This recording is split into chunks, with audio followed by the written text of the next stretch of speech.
Трите членките на ЕУ се ангажирани подолго време. Всушност знаеме дека после агресијата на Русија врз Украина од 2022 година многу поинтензивно се говори и се работи на прашањето на проширувањето.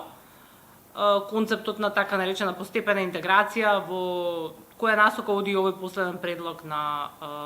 дел од државите членки е воведен порано, меѓутоа сега се разработуваат, предлагаат дел од државите нови модалитети. Несомнено е дека една од причините зашто сега се реактивира или се ставија неколку предлози на маса, меѓу кои предлогот на канцеларот Мерц, е поради притисокот кој што едноставно се креира во контекст на Украина и потенцијалното решавање на мировните преговори на Украина во контекст на новата администрација во Соединетите Американски држави и притисокот кој што се го креира легитимно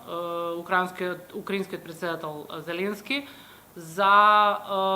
гаранции околу членството на Украина во Европската Унија. И дополнително со тој притисок кој што постои, секако дека дел од државите членки не забораваат дека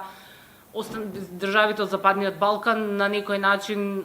се настрана од тоа и во тој контекст беа овие неколку предлози кои што во моментот рециркулираат во одредени форми. Мислам дека несомнено е дека членството во ЕУ е најповолниот модел. Ако погледнеме на назад историски,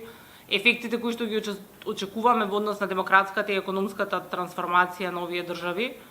кои би требало да бидат потпомогнати со процесот на пристапување, онаков како што го разбираме, би